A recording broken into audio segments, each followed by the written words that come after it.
At such a tender age, I had never known darkness like that before. It wasn't just the absence of light. It felt like the dark was actually touching me, swallowing me whole. Chowchilla, 1976. It was a sleepy cow town where neighbors were family and doors were never locked because there was nothing to fear. But on a hot July afternoon, that innocence was shattered in a heartbeat. A yellow school bus carrying a large group of students and their driver simply vanished from the face of the earth. No crash site, no witnesses, just an empty road and a terrifying silence. How do 27 people disappear without a trace? And more importantly, how do you survive when you've been buried alive? This is the true, incredible story of the Chowchilla kidnapping, a tale of darkness, survival, and the unbreakable human spirit. Before we descend into the mystery, please hit that like button and subscribe to the channel to support our content. Now, let's find out. Where are the children? The sun hung high and heavy over the San Joaquin Valley, casting a brilliant, blinding light that seemed to bleach the color from the dusty roads. It was July 15th, 1976, and the heat was a physical weight, pressing down on the flat expanse of farmland that surrounded the small town of Chowchilla. This was a place where summer did not merely arrive. It settled in, thick and suffocating, shimmering in waves off the asphalt and the dry, golden fields. To the outside world, this town might have appeared as nothing more than a brief interruption on the highway, a collection of homes and silos that one could drive through in 30 seconds without a second thought. But to those who lived there, it was a sanctuary. It was a close-knit community where neighbors knew the sound of each other's trucks, where trust was as common as the air they breathed, and where front doors were left unlocked because the concept of danger felt foreign, something that belonged to the big cities far away. Edward Ray, the bus driver, wiped his brow as he prepared for the afternoon run. He was a man woven from the same sturdy fabric as the town itself, strong, quiet, and deeply respected. He was not just a driver to the children who climbed aboard his yellow Dairyland elementary school bus. He was a guardian, a constant figure of safety in their young lives. He knew their names, their families, and their routines. On this particular afternoon, the air inside the bus was filled with a mixture of humidity and the high-pitched, energetic chatter of children. They were coming from the town swimming pool, a reprieve from the oppressive heat. Their hair was still damp, smelling of chlorine and summer, and their skin was cool for the first time that day. The bus was their transition zone, a moving vessel taking them from the freedom of the water back to the comfort of their homes. Windows were rolled down, inviting the hot summer breeze to whip through the interior, carrying with it the scent of dry grass and dust. The students, a large group ranging from kindergartners to teenagers, were happy. They sang songs, their voices competing with the rumble of the engine, laughing at jokes only they understood, completely unaware that the world as they knew it was about to fracture. For a young student in 1976, in a town like this, fear was an abstract concept. It was a ghost story told around a campfire or a villain in a movie, not something that stood on a rural road in the middle of the afternoon. They felt invincible in their innocence, protected by the daylight and the presence of Edward Ray at the wheel. The bus rolled past familiar landmarks, the silos, the long stretches of fencing, the endless rows of crops. It was a routine that had played out 100 times before, a rhythm of life that felt permanent and unbreakable. Edward kept his eyes on the road, his hands steady on the large steering wheel. He was thinking perhaps of the end of his shift, of the quiet evening that awaited him.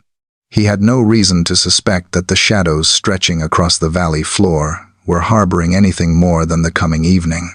The children behind him were loud, alive with the vibrant energy of youth, feeling safe in the metal cocoon of the bus. They were going home. That was the only reality they knew. The darkness that one survivor would later describe as engulfing them, pitch black and touching their very skin, was still miles away, waiting in the silence of a dry riverbed. For now, there was only the sun, the singing, and the road stretching out toward a horizon that was about to disappear. The yellow bus moved steadily down Avenue 21, a narrow ribbon of pavement cutting through the agricultural vastness. The laughter and singing continued, a chaotic symphony of childhood joy that filled the humid air. Edward Ray slowed the vehicle as he approached a familiar intersection, his eyes scanning the road ahead with the practiced caution of a man who had driven these routes for years.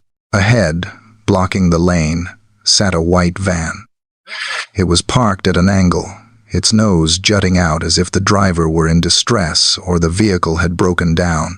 Edward, a man whose nature was to help, began to bring the heavy bus to a halt. In a community like Chowchilla, seeing a vehicle stopped on the road usually meant a neighbor in need of a jumpstart or a tire change. There was no alarm in his movements, only a mild curiosity and the professional instinct to navigate around the obstacle carefully. The bus hissed as the air brakes engaged, coming to a stop just feet from the white van. The dust from the road caught up with them, drifting past the open windows in a lazy cloud. The children's singing faltered slightly, heads turning to see why they had stopped. A few of the older ones peered out, curious about the interruption. Then, the door of the van opened. 3 figures emerged, but they did not look like neighbors in need. They moved with a rigid, predatory purpose. The first man who stepped toward the bus door sent a jolt of confusion through Edward. He was not showing his face. Pulled tight over his head was a stocking, a nylon mask that distorted his features into a grotesque, hollow mockery of a human face. Where his eyes should have been, there were dark voids, creating a visage that looked less like a man and more like a hollow shell. It was a sight so out of place in the bright afternoon sun that it took a moment for the mind to process the threat. Edward opened the door, perhaps on instinct or perhaps because the man was already upon them. The figure stepped up the stairs, and the atmosphere inside the bus shifted instantly from warm laziness to cold, sharp terror. In his hand, the man held a threatening object. It was not raised in a panic, but held with a terrifying authority. The command was barked out, harsh and foreign in the safe space of the bus. The man ordered Edward to move to the back. The gentle bus driver, realizing the gravity of the situation and the 26 lives he was responsible for, tried to speak, to ask what was happening, but he was silenced immediately. The intruder's presence filled the front of the bus, a dark silhouette against the windshield. Behind him, another man appeared, carrying a threatening object that looked jagged and menacing. To the children, this was the moment the world broke. The sight of the weapons and the masked faces shattered their reality. The youngest passengers froze, their minds unable to grasp why frightening figures were suddenly standing in the aisle of the vehicle. The older children felt a cold dread settle in their stomachs. One child would later recall that looking at the masked men was like looking at death itself, empty, faceless, and inevitable. One of the intruders took the driver's seat, his hands gripping the wheel where Edward's had been just moments before. The bus lurched forward, but it did not stay on the road home. It turned sharply, bouncing off the pavement and moving toward a dry riverbed hidden by a thick grove of bamboo. The bamboo stalks were tall, taller than the bus, and they swallowed the vehicle as it drove into the shadows. The bus came to a halt in the depression of the riverbed, hidden from the road and the sky. Waiting there was a second vehicle, a green van, parked alongside the bamboo. The trap had been set with chilling precision. The intruders moved quickly now, their voices low and commanding. They ordered the children to stand, to move from the safety of the bus to the uncertainty of the vans. The transfer was chaotic and terrifying. The children were herded like livestock, forced to jump from the bus door to the van doors to avoid leaving footprints in the dirt. The men stood guard, keeping a strict watch on the trembling group. One by one, the children were swallowed into the back of the vans. The interiors had been modified, the windows painted over or blocked, turning the vehicles into secure holding spaces.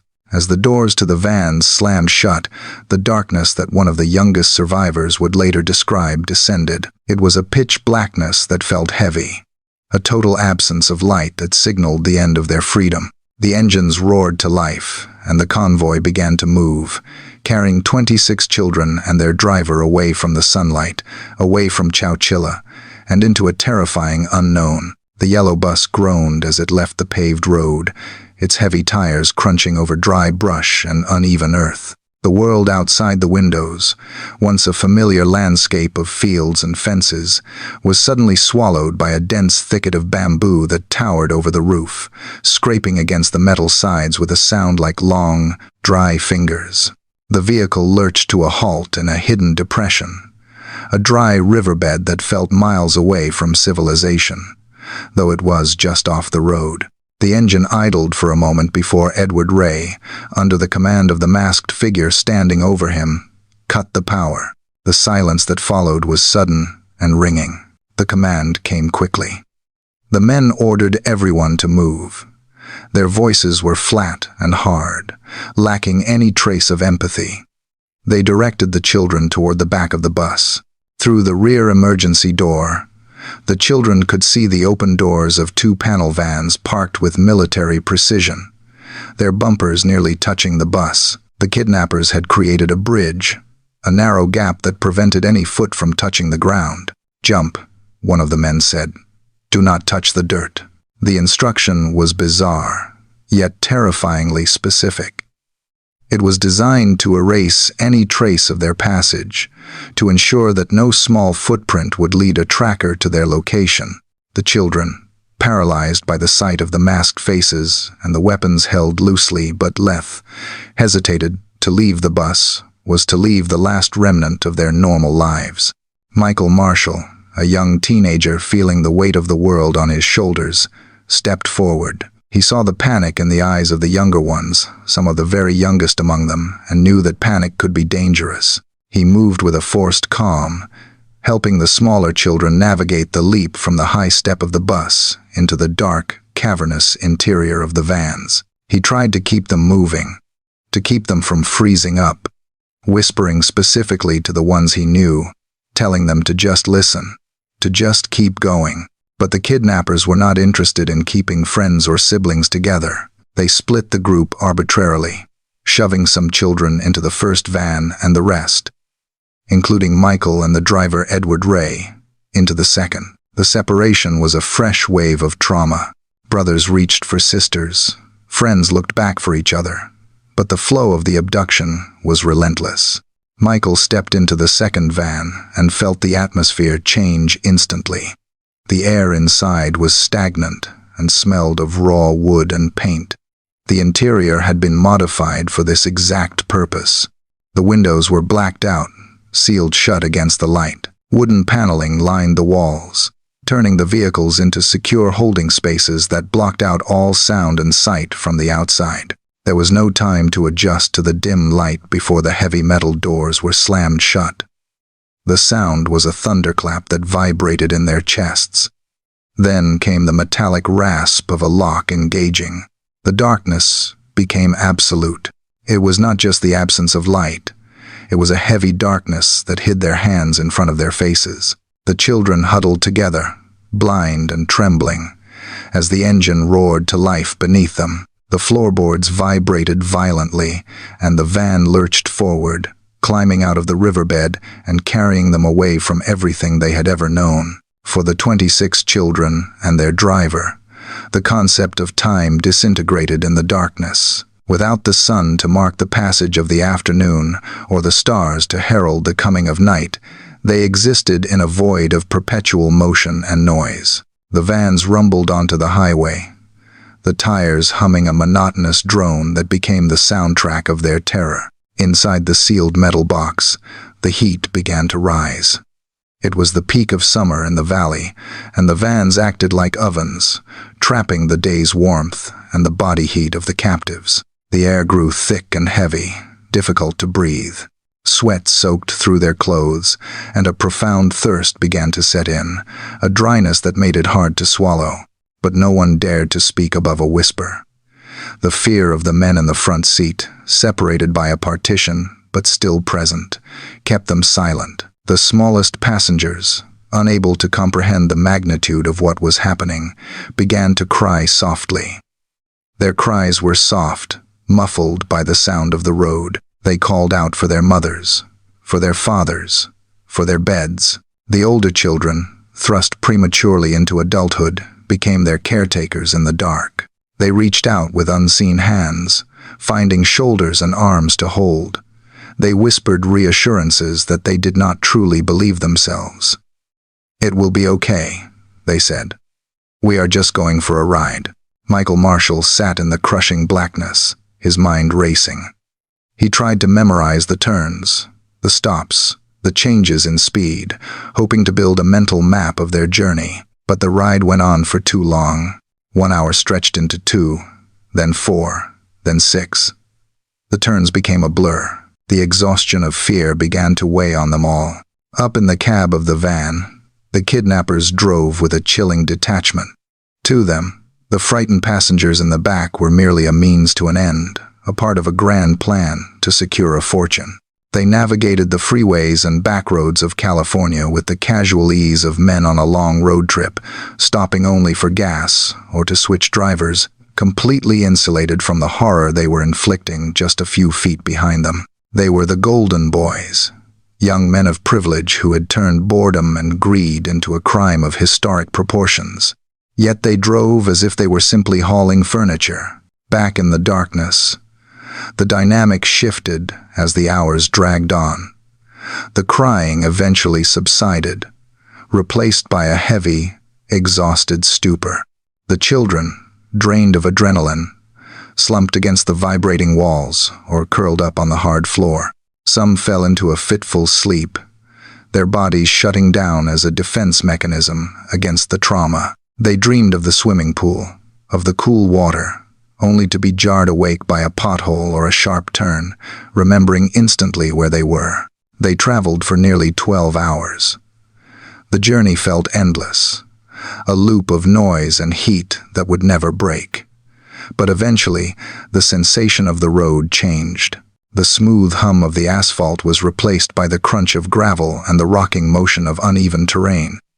The van slowed down, the gears shifting low as they climbed and descended steep grades. The air grew slightly cooler, or perhaps it was just the chill of anticipation. The engines cut out, and the vibration that had rattled their bones for half a day finally ceased. Silence rushed back into the van, louder than the noise had been. They had stopped, and in the darkness, 27 hearts beat in unison, terrified of what would happen when the doors finally opened. The engines died, and the vibration that had rattled their bones for half a day finally ceased, leaving a ringing silence in its wake. Inside the vans, the air was thick and stale, becoming difficult to breathe in the cramped darkness. The children sat frozen, their muscles cramped and their minds numb from the sensory deprivation. They did not know where they were, or even if they were still in California. The sudden lack of motion was almost more terrifying than the movement, for it signaled the arrival at a destination they had never chosen. For several agonizing minutes, nothing happened. There was only the sound of heavy boots crunching on gravel outside, the slam of a car door, and low, muffled voices exchanging commands. Then, the lock on the rear doors of the first van clicked. The metal groaned as the doors were thrown open, and the cool night air rushed in, clashing with the stifling heat of the interior. Blinding beams of light cut through the darkness. The kidnappers held heavy flashlights, shining them directly into the faces of the captives, disorienting them further. They did not yell. Their instructions were chillingly calm and rehearsed. They ordered the children to come out one by one. This was the moment the group feared most, the separation. Ed Ray, still trapped in the second van, listened helplessly as the process began. He could hear the crunch of footsteps and the brief, sharp questions being asked outside. The kidnappers were moving them systematically. As each child stepped down from the van, trembling and squinting against the harsh light, they were met by a figure whose face was still hidden behind the nylon mask. "What is your name?" the voice would ask. The child would whisper their answer, their voice barely audible in the vast, open silence of the quarry. "Give me your shoes." The command followed. One by one, they had to remove their belongings like shoes and jackets, anything that might help them run or stay warm. The kidnappers threw the items into a pile, stripping the children of their individuality and their ability to flee. It was a method of control, taking away their identity before moving them to the next stage of the nightmare. As they were processed, they were led toward a dark opening in the ground. It was not a building or a house, but a hole, a gaping maw in the earth surrounded by mounds of dirt. A ladder protruded from the darkness below. The children were told to climb down. The fear of descending into the earth was primal. Some hesitated, looking back for a sibling or a friend, but the gloved hand of a captor would firmly point them toward the ladder. There was no room for negotiation. Michael Marshall, waiting his turn in the second van, felt a surge of protective instinct. He watched as the younger ones were taken, their small silhouettes disappearing into the ground. He knew he had to be strong for them. When his turn finally came, he stepped out into the chill of the quarry night. The towering walls of rock blocked out the horizon, making the world feel small and enclosed. He gave his name, surrendered his shoes, and walked toward the hole. He looked down into the abyss, seeing only the dim glow of a light bulb far below, and stepped onto the ladder, descending into the belly of the earth. The descent ended on a hard, uneven floor.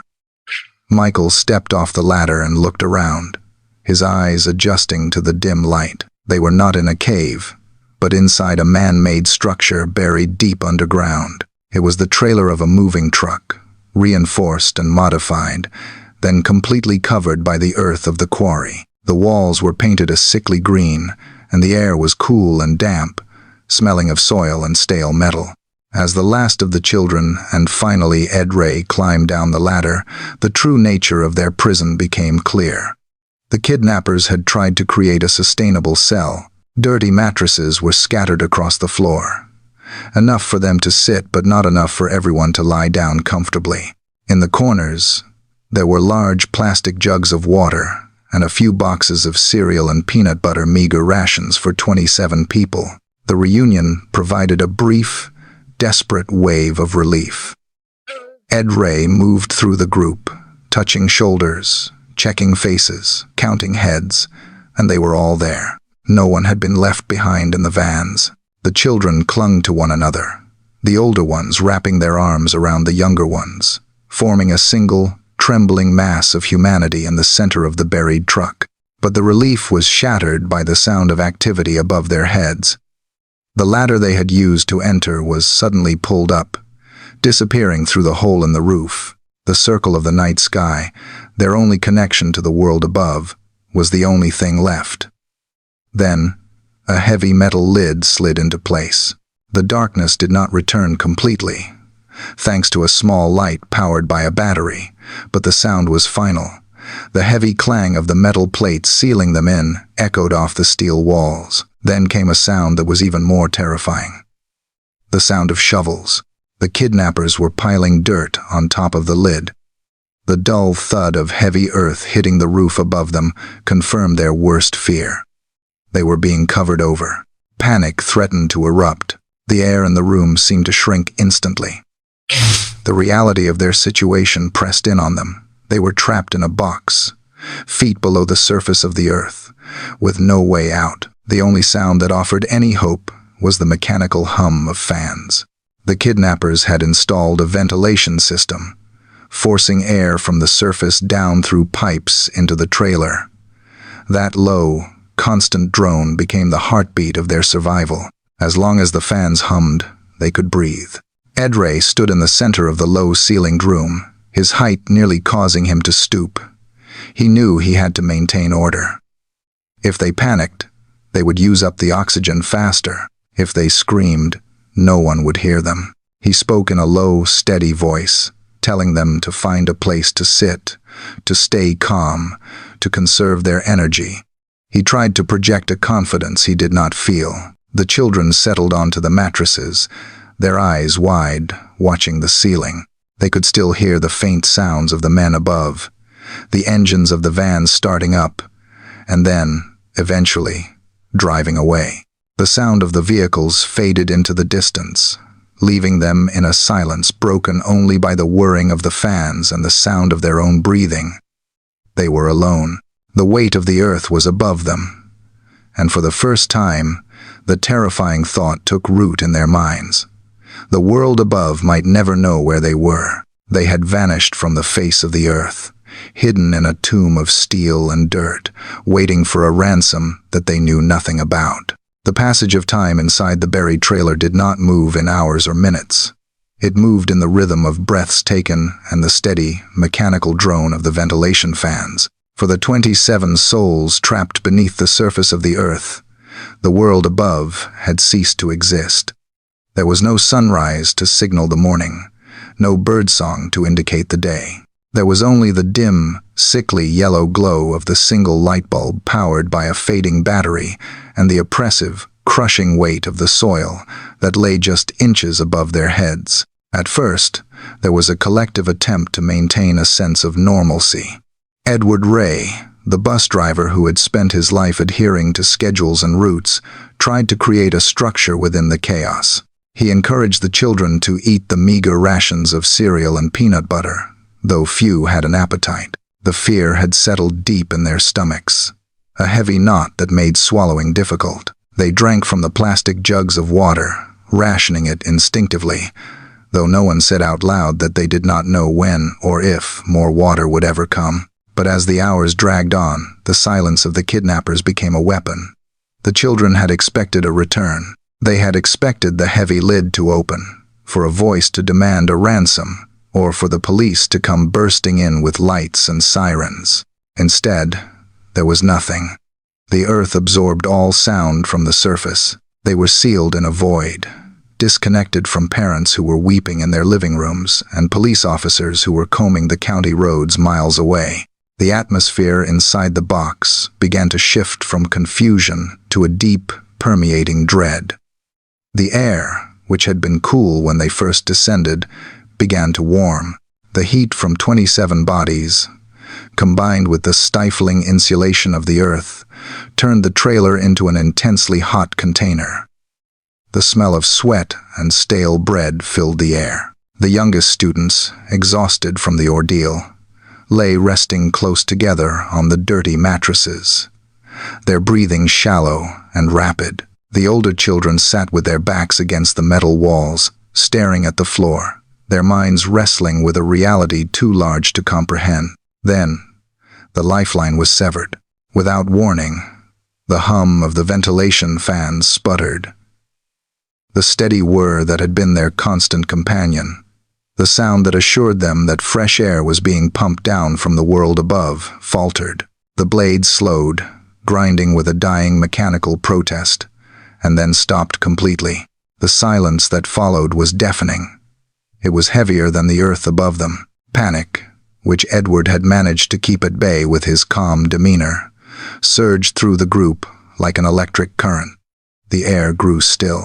Almost immediately, it felt thinner, harder to catch in their lungs. The psychological impact of the silence was devastating. The fans were not just machines. They were the umbilical cord connecting them to life. Without them, the box was no longer just a prison. It was becoming a very dangerous confined space. "Be quiet," Edward whispered, his voice straining to remain level. "We must be very quiet now. We have to save the air." The children obeyed, but the terror was visible in their wide eyes. They tried to breathe shallowly, but the instinct to gasp for air was strong. The heat rose sharper now, unmoving and suffocating. Condensation began to form on the metal walls, slick and cold, like the box itself was sweating. As if the loss of air was not enough, the structure itself began to groan. The kidnappers had buried a vehicle that was never designed to hold the immense weight of several feet of soil and industrial batteries. The roof of the trailer, a flat expanse of wood and metal, began to bow inward. A loud, sharp crack echoed through the small space, sounding like a thunderclap. The children screamed, scrambling away from the center of the room. A wooden beam in the ceiling had splintered. Dust and dirt sifted down through the crack, dusting their hair and clothes. The roof was sagging, curving down toward them like a slow, heavy wave. Michael Marshall watched the ceiling with a horror that froze his blood. He could see the wood straining, the metal buckling under the pressure. The box was collapsing. The realization hit him with the force of a physical blow. The kidnappers were not coming back. They had not left them there to be found. They had left them there to disappear. The timeline was no longer days or hours. It was minutes.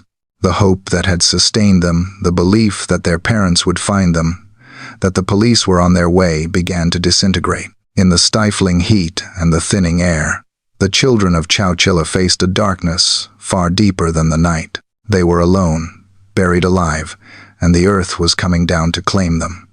Edward Ray looked at Michael, and in the dim light, an unspoken understanding passed between the old man and the young boy. Waiting was no longer an option. If they did nothing, the silence would become permanent. The weight of the world was literally upon them, and if they wanted to see the sun again, they would have to push it back. The crack in the ceiling beam was not just a sound, it was a declaration.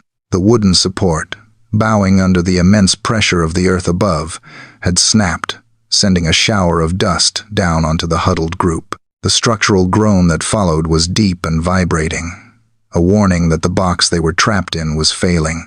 Edward Ray looked up at the splintered wood.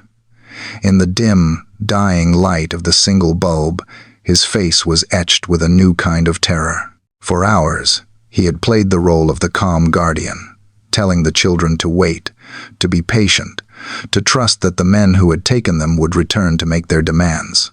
He had believed in the logic of the situation, that kidnappers wanted money, and dead hostages were worth nothing. But the silence of the fans and the collapsing roof shattered that logic. The men were not coming back, or if they were, they would be too late. 14-year-old Michael Marshall saw the change in the driver's eyes. He saw the realization that hope, if it was to be found, would not come from the outside. It had to come from within. The air in the trailer was already thick with carbon dioxide, making every movement feel heavy and every thought sluggish. The urge to sleep was becoming overwhelming, a seductive pull into unconsciousness that promised an escape from the heat and the fear. But Michael felt a surge of anger that cut through the lethargy. He looked at the younger children, curled on the floor in exhaustion, their chests rising and falling in shallow, rapid rhythms. He looked at the sagging roof that threatened to crush them all. A fierce refusal took hold of him. He would not let this be the end. He would not let them fade away in the dark, forgotten and erased. He moved toward Edward, his movements deliberate despite the heaviness of his limbs. He spoke quietly, but with an intensity that pierced the stagnant air. He told the driver that they had to get out. He said that if they stayed, they would not make it home. It was a brutal truth, spoken by a boy who had been forced to grow up in a single day, but it was the truth they needed. Edward nodded, the resignation in his eyes replaced by a flicker of determination. He agreed. They could not wait for a rescue that might never come. They had to save themselves. The plan was born of desperation and necessity. The opening in the roof, the hole through which they had entered, was their only way out, but it was high above them, far beyond reach, and sealed with a heavy metal plate. To reach it, they needed a platform. They looked at the dirty mattresses scattered on the floor. "Stack them," Michael said. It was a monumental task in the stifling heat. Moving required oxygen they could barely spare. But the older boys, galvanized by Michael's resolve, began to help. They dragged the mattresses to the center of the room, directly beneath the sealed opening. They piled them one on top of the other, creating a towering, unstable pyramid of foam and fabric. The physical exertion was punishing. Sweat poured off them, soaking their clothes. Their hearts hammered against their ribs, fighting for air that wasn't there. But they kept working, driven by the primal instinct to survive. When the stack was high enough, Edward climbed up. He was a large man, and the mattresses compressed under his weight, making the footing precarious. He reached up and pressed his hands against the metal lid. He pushed. Nothing happened. The lid was solid, immovable as the mountain itself. It felt as though the entire weight of the world was resting on top of it. Edward strained, his muscles trembling with the effort. But the metal did not budge even a fraction of an inch. He slumped back, gasping for air, the defeat washing over him. He told the boys it was no use. It was too heavy. The despair that followed was palpable. If the strongest among them could not move it, what hope did they have? But Michael would not accept it. He climbed up the stack of mattresses, taking the place of the exhausted driver. He stood on the soft, shifting surface, his head nearly touching the hot metal of the roof. He placed his hands on the lid. He pushed with everything he had, driving his legs into the mattress, channeling every ounce of fear and anger into his arms. It was immovable. It felt welded shut, but Michael did not stop. He began to pound on the lid, testing it, searching for a weakness. He realized that the kidnappers had likely placed heavy objects on top to weigh it down. Batteries, dirt, rocks. He didn't know what was up there, but he knew that gravity was their enemy. He looked down at the faces of the other children, their eyes wide and terrified in the gloom. He thought of his parents. He thought of the open sky and the air that he knew was just a few feet away. He realized that this was not just a physical test. It was a battle of wills.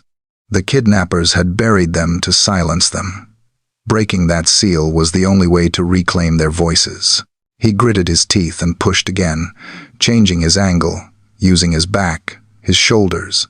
He felt a tiny, almost imperceptible shift. It was not an opening, just a vibration, a sign that the lid was not part of the roof but a separate piece. It moved. He gasped.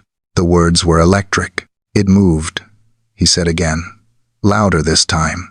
Edward looked up, hope rekindling in his eyes. He told Michael to keep going. He told the other boys to get ready to help. The resignation was gone. The atmosphere in the box shifted from a waiting room for death into a war room. They were fighting back. The air was still thin. The heat was still crushing, and the roof was still sagging. But the dynamic had changed.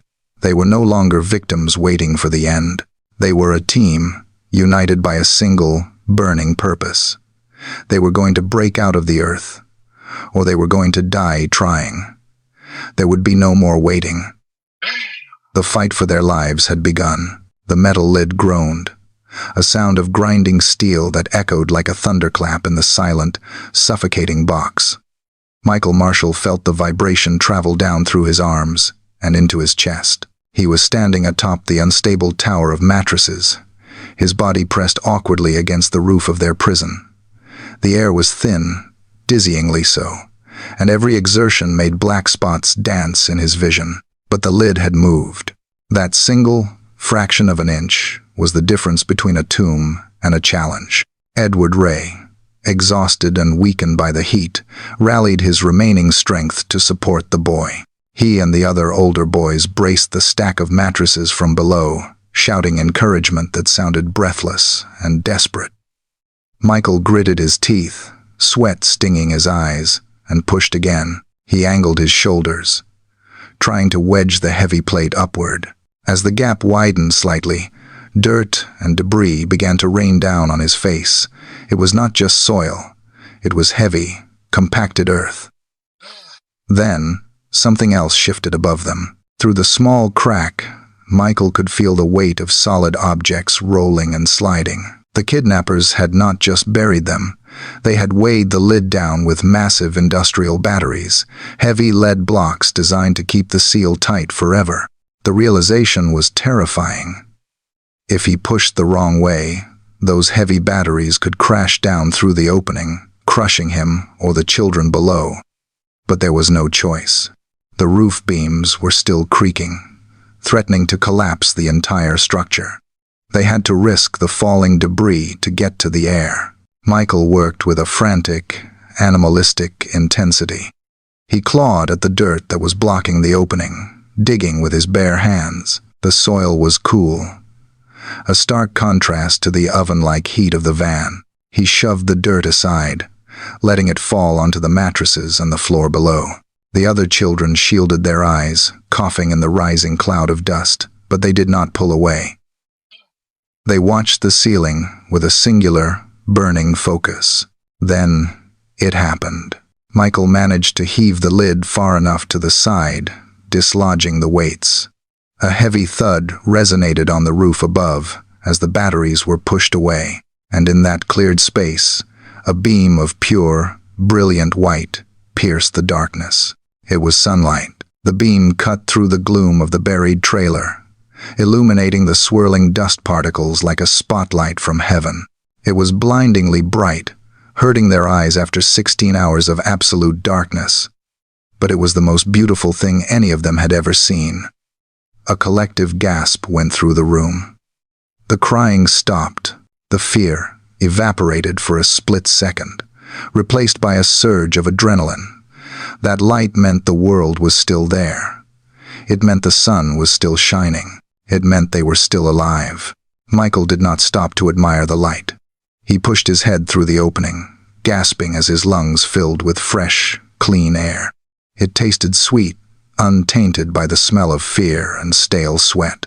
He pulled himself up, his muscles screaming in protest, scrabbling for purchase on the edge of the hole. He kicked his legs, finding leverage, and dragged his body up out of the earth.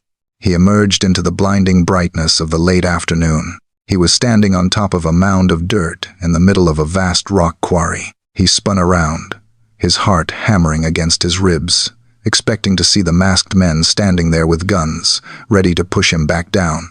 But there was no one. The quarry was silent. The massive excavators and conveyor belts stood still and silent in the distance. The kidnappers were gone. They had left them for dead, assuming the earth would keep their secret. Michael dropped to his knees and peered back down into the hole. Below him, 26 faces were looked up, bathed in the shaft of light. "It is clear," he shouted down to them, his voice cracking with emotion. "There is no one here." The relief that exploded inside the van was physical. Edward Ray, revitalized by the fresh air pouring into the hole, began to lift the children up. It was a slow, arduous process. Michael reached down from the surface, grabbing small hands and wrists, pulling them up one by one. They emerged from the ground like ghosts, returning to the land of the living. First the youngest, blinking in the sun, their faces streaked with dirt and tears. Then the older ones, stumbling as their feet hit the solid ground of the quarry. They did not run. They huddled together on the mound of dirt, clinging to Michael and each other, terrified that this freedom was a hallucination. When Edward Ray finally climbed out, the last one to leave the prison, he stood tall and took a deep, shuddering breath. He looked at his flock 26 children, dirty, exhausted, and traumatized, but all alive. They stood in the middle of the desolate landscape, a tiny island of survivors in a world that had given up on them. They had defeated the darkness.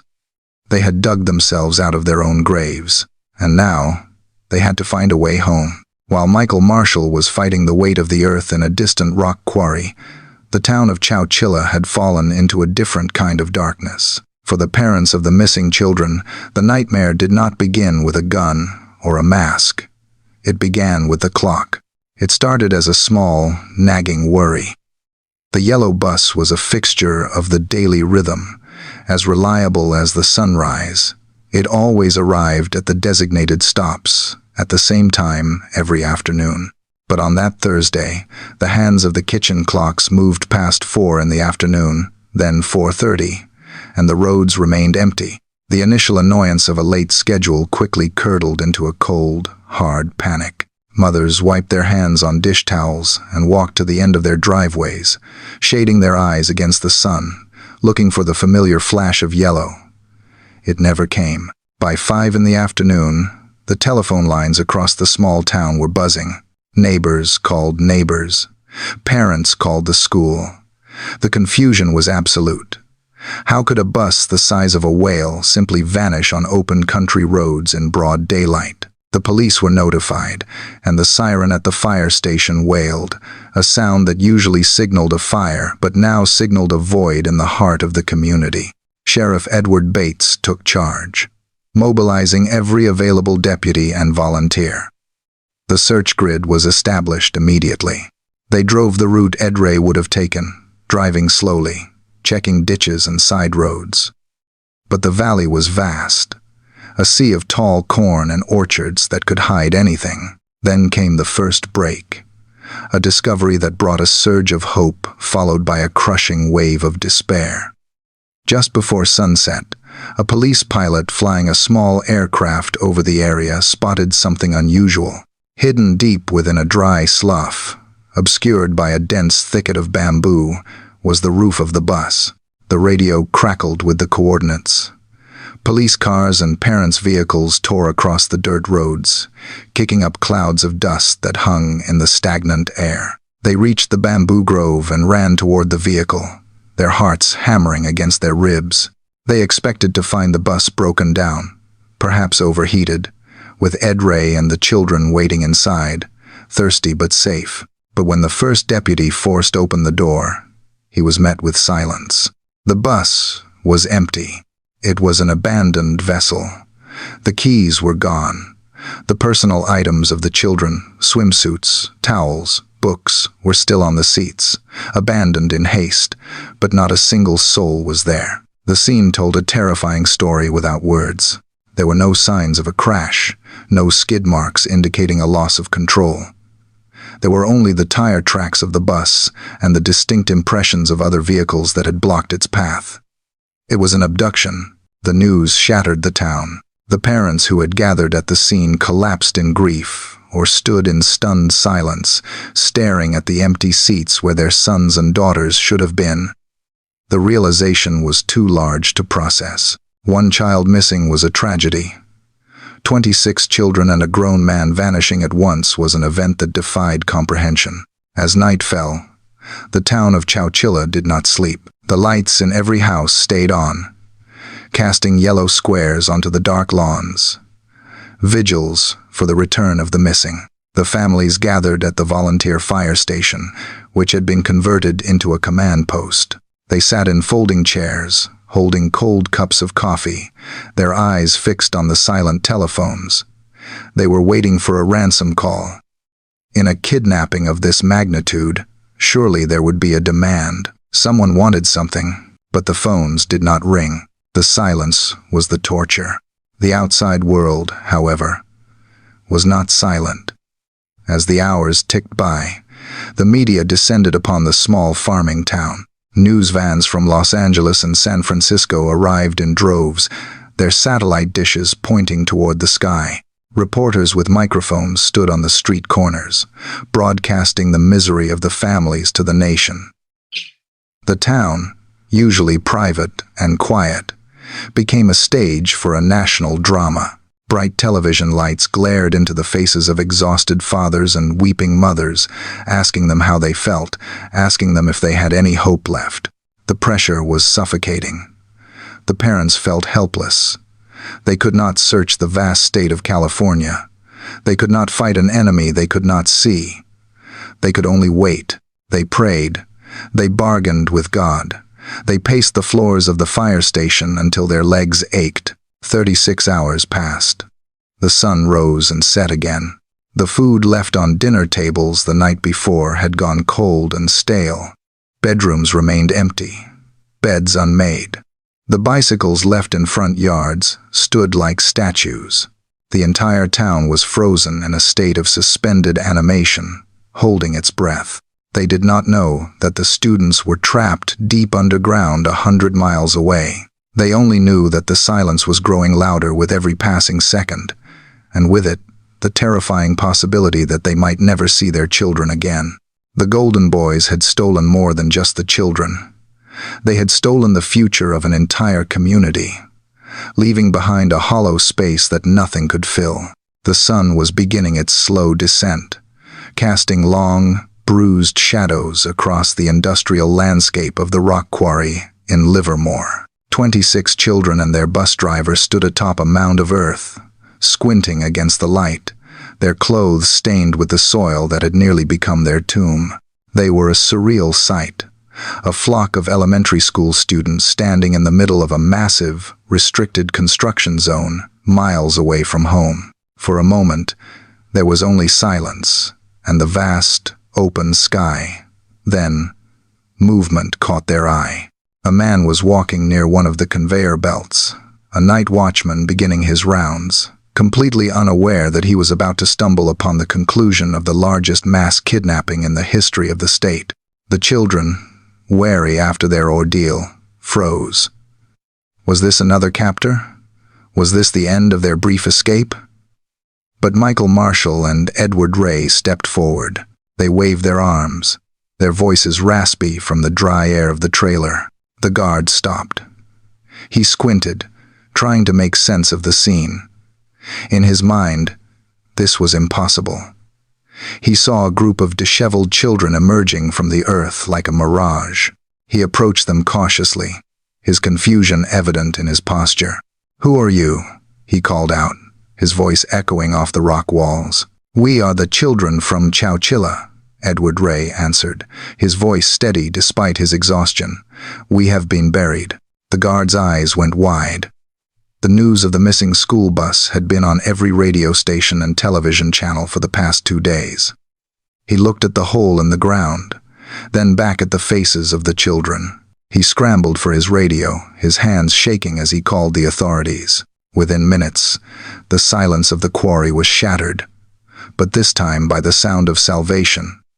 Sirens wailed in the distance, growing louder and closer. Police cars from Alameda County tore into the quarry, their red and blue lights flashing against the gray rock. For the first time in 36 hours, the flashing lights did not signal danger.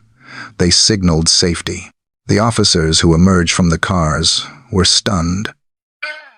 They had expected a search for bodies, or perhaps a prolonged standoff. Instead, they found 27 survivors, dirty and tired, but miraculously unharmed. They quickly organized a transport, but the irony of the situation was cruel. The only vehicle large enough to transport the entire group at once was a bus from the local sheriff's department, a vehicle with wire mesh over the windows, designed for transporting prisoners. As the children climbed aboard, some hesitated. The wire mesh reminded them of the cage they had just escaped, but Edward assured them it was safe. This bus was taking them away from the nightmare, not toward it.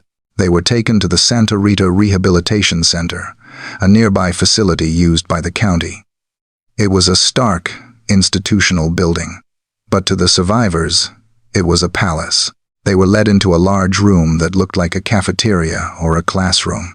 The staff, overwhelmed by the sudden arrival of the famous missing children, scrambled to provide comfort. They brought out crates of apples and cases of soda. For the children, who had survived on peanut butter and stale water, the crisp taste of the apples and the fizzy sweetness of the soda was overwhelming.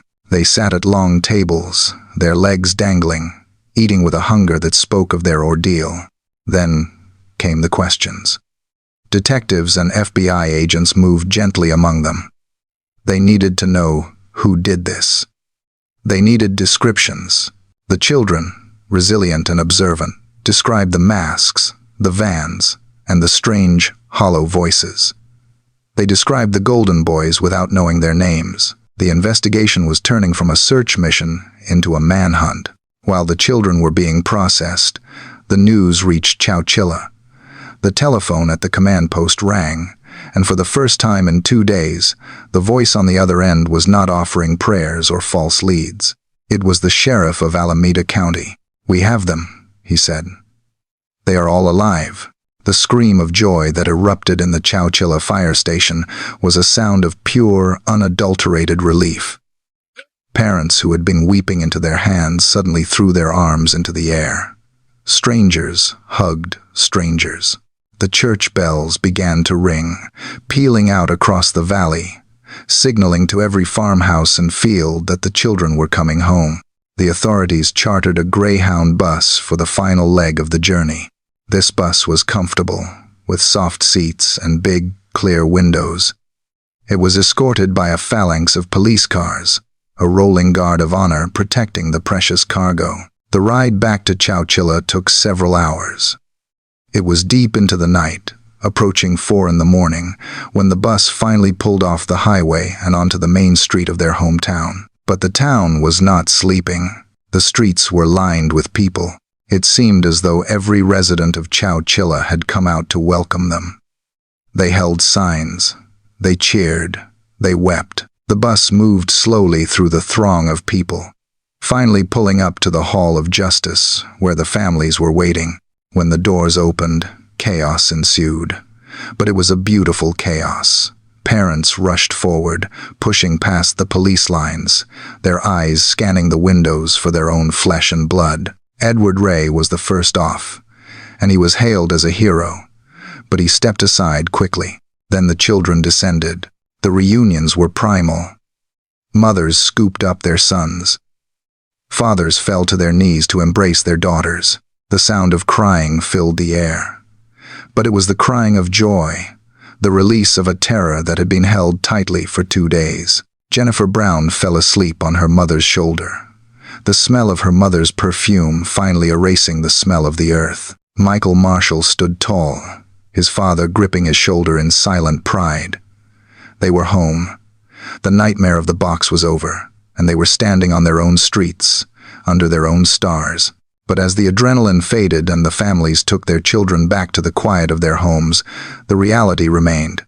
They were safe, but they were changed. The town was whole again. But the innocence of the valley had been shattered forever. While the families of Chowchilla held their children close, trying to bridge the gap of the lost 36 hours, the machinery of justice began to turn with a cold, metallic precision. The investigation, which had previously been a frantic search for life, now transformed into a hunt for the truth. The focus shifted from the open roads of the valley to the silent, dusty expanse of the quarry in Livermore. The quarry was not a public space. It was private property, a place secured by gates and fences. This simple fact was the loose thread that would unravel the entire mystery. Investigators knew that burying a massive moving truck and hiding it beneath tons of earth was not a crime of opportunity. It required time, heavy machinery, and, most importantly, access. Whoever had done this possessed a key to the gate and the knowledge of the terrain.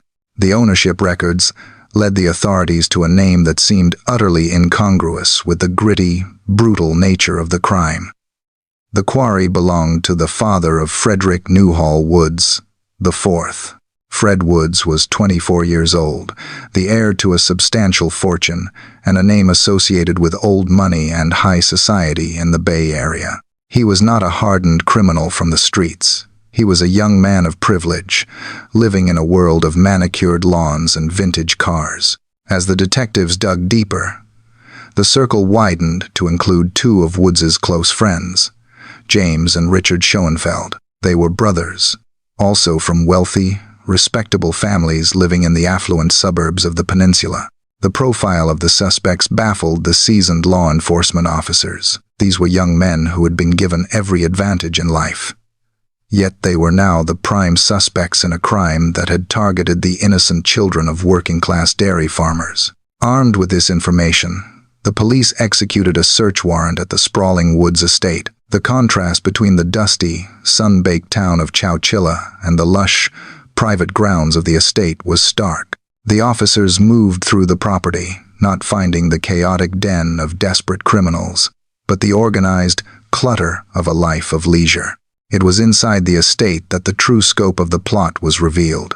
The investigators found a treasure trove of evidence that was both damning and chilling in its detail. In a guest house on the property, they discovered a document simply titled The Plan. It was a script for the crime, written out with the meticulous care of a movie director planning a scene. It detailed the abduction and the containment. It anticipated the fear of the children and the reaction of the police. It was a manifesto of arrogance, written by men who believed they were smarter than the world around them. Next to the plan, they found the draft of a ransom note. The numbers were staggering.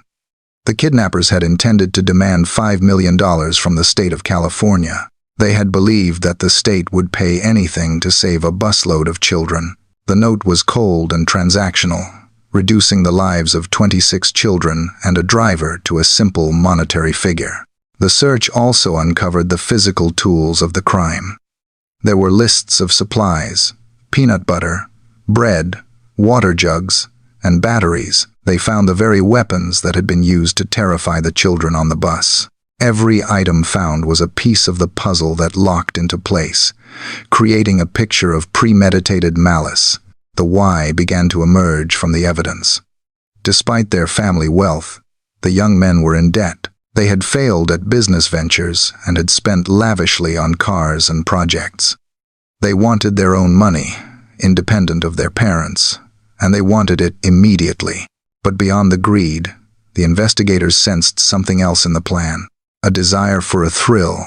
They had treated the lives of human beings like pieces in a complex game, a challenge to see if they could pull off the perfect crime.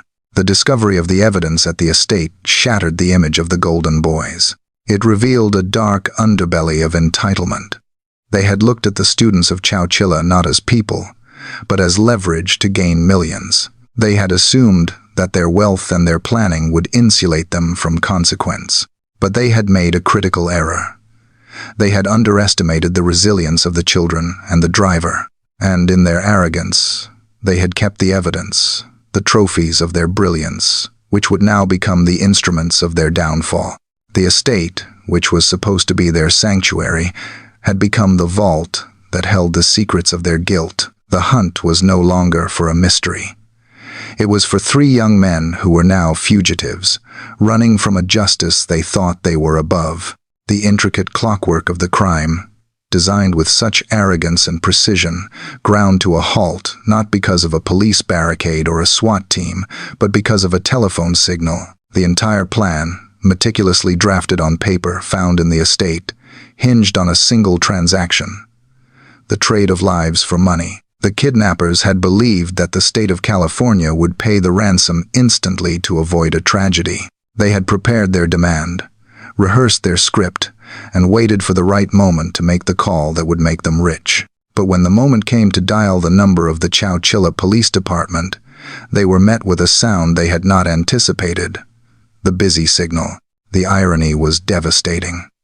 The sheer magnitude of their crime had worked against them. The abduction of 26 children had caused such a global storm of panic and concern that the telephone lines at the police station were completely overwhelmed. Thousands of calls were flooding in from worried parents, news organizations from around the world, and well-wishers. The switchboard was jammed. The kidnappers, holding the most valuable information in the country, could not get through to sell it. They tried again and again, their frustration mounting with every failed connection. Exhausted by the adrenaline and the stress of the abduction, and unable to deliver their ransom demand, the three young men made a decision that highlighted their lack of criminal hardening. They decided to take a nap. They slept while the world hunted for them. When they awoke, the window of opportunity had slammed shut. They turned on the news, expecting to see reports of a desperate search continuing in the quarry. Instead, they saw images of joy. They heard the announcers declaring that the children were safe, that they had dug themselves out, and that they were on their way home. The leverage was gone. The hostages were free. The ransom would never be paid. And, most terrifying of all, the police knew about the van, the quarry, and the estate. Panic replaced greed. The Golden Boys were no longer masterminds. They were fugitives. The plan had no contingency for total failure. They scrambled to leave, abandoning the remnants of their plot. The partnership, forged in shared secrets and lifelong friendship, began to fracture under the weight of impending doom. Richard Schoenfeld, the youngest of the three, felt the pressure most acute. The reality of what they had done, frightening the students and trapping them underground, crashed down on him. The police announced an all-points bulletin for the three men. Their faces were on every television screen. Their names were spoken on every radio station. There was nowhere to hide. The wealthy suburbs, where they had grown up, were no longer sanctuaries. They were traps. Richard realized that running was futile. The net was too tight, and the guilt was too heavy. In a quiet, anticlimactic end to his part of the chase, he surrendered to the authorities. He walked into custody, turning himself over to the justice system, leaving his brother and his friend to continue their desperate flight. James Schoenfeld and Fred Woods, however, were not ready to give up. They ran. They fled the area, driven by a blind instinct to survive. They moved without a clear destination, their world shrinking to the interior of their vehicle and the stretch of road ahead. The arrogance that had allowed them to bury children in a box was gone, replaced by the animalistic fear of the hunted. James ran hard, zigzagging across the state, trying to find a hole in the dragnet. But he was not a ghost. He was a man with limited resources and a face that everyone recognized.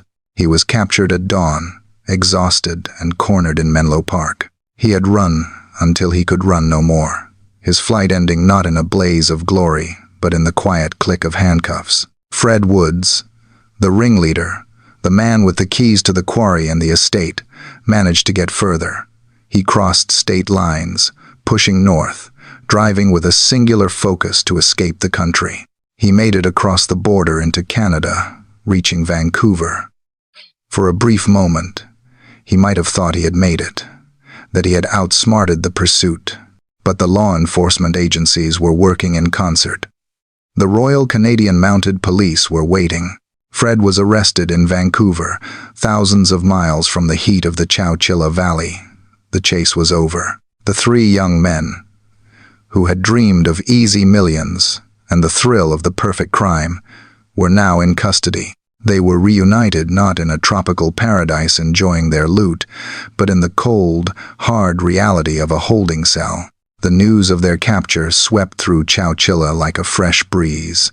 The fear that the men in the masks might return to finish the job evaporated. The monsters had been unmasked. They were not supernatural boogeymen.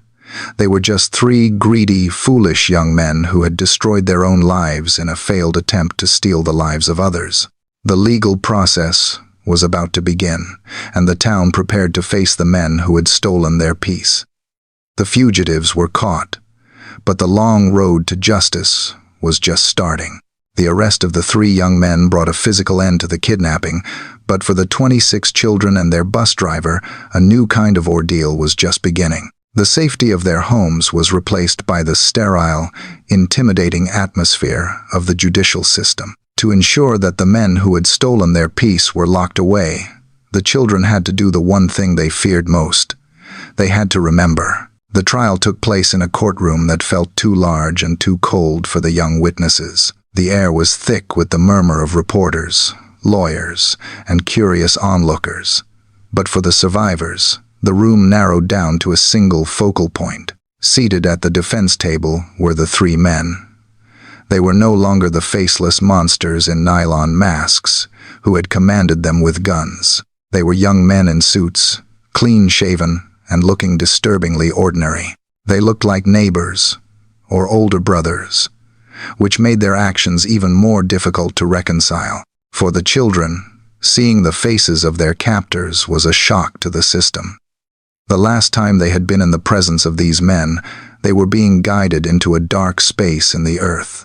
Now, they were expected to sit in a witness chair, speak into a microphone, and tell a room full of strangers exactly what had happened. One by one, the children were called to testify. It was a procession of bravery.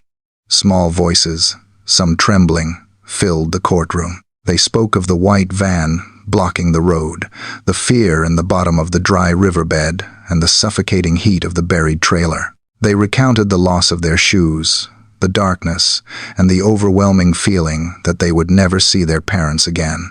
But the dynamic in the courtroom was unsettling.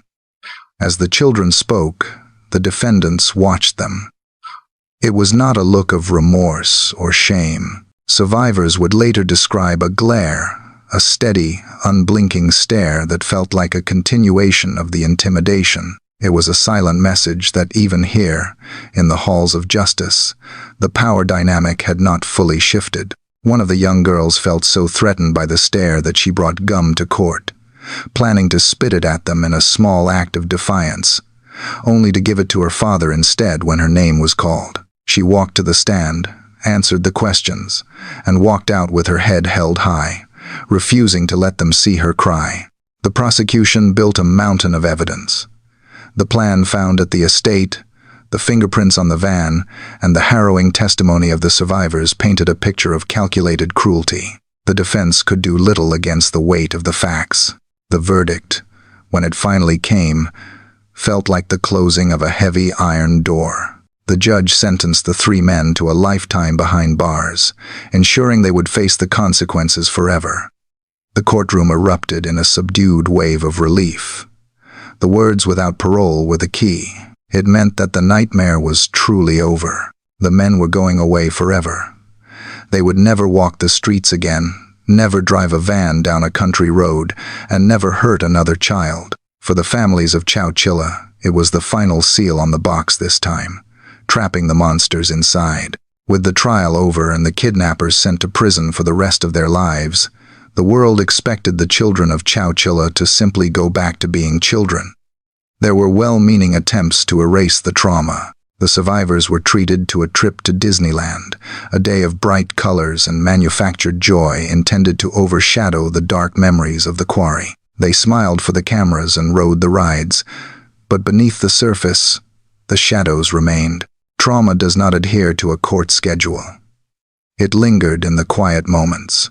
For years, many of the children slept with the lights on, terrified of the dark. The sound of a car door sliding shut, the sight of a white van, or the feeling of an enclosed space could trigger a panic attack that sent them right back to the buried trailer.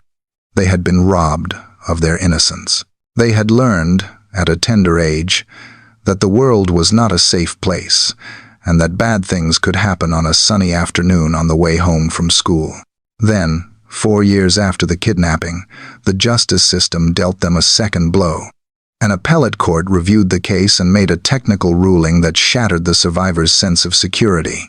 The court determined that while the kidnapping was horrific, the physical injuries suffered by the children did not meet the specific legal definition of bodily harm required for a sentence of life without parole. The sentence was overturned. The without parole clause was removed. The three men were now eligible for parole hearings. The betrayal was profound. The promise that the kidnappers would never get out was broken. Now, instead of moving on, the survivors were forced into a cycle of re-traumatization. Every year or two, a parole hearing would be scheduled. The survivors had to travel to the prison, sit in a small room just feet away from the men who had buried them alive, and argue why they should remain behind bars. It became a grim ritual. For decades, the survivors, now adults with families of their own, attended these hearings. They had to relive the crime over and over again, describing the nightmares, the anxiety, and the stolen childhoods. They watched as the kidnappers, now aging men, asked for freedom, claiming they were rehabilitated. The impact of the crime fractured the group in different ways. Some, like Michael Marshall, struggled with the anger for years, finding it hard to forgive the men who had tormented his friends. He became a protector, a man who drove long distances as a trucker, always moving, always watching. Others, like Jody, carried the weight of the trauma heavily, feeling that the kidnapping had taken a piece of her soul that she could never get back. But there were also stories of profound resilience and unexpected grace. Larry Park, who had been just a young boy in the van, spent years battling his own demons fueled by the trauma. But eventually, he found a path to peace that few could comprehend. He realized that his hatred for the kidnappers was poisoning his own life.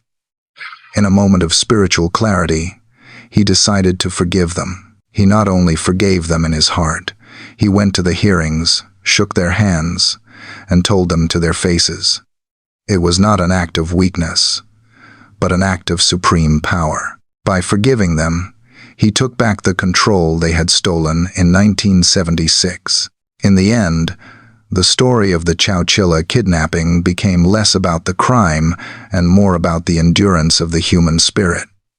The survivors of Bus 139 grew up. They became parents, teachers, and workers. They built lives on top of the scar tissue. They proved that while the Golden Boys could bury them in the earth, they could not keep them there. They had climbed out of the darkness once, and in 1,000 different ways, they continued to climb toward the light every single day of their lives.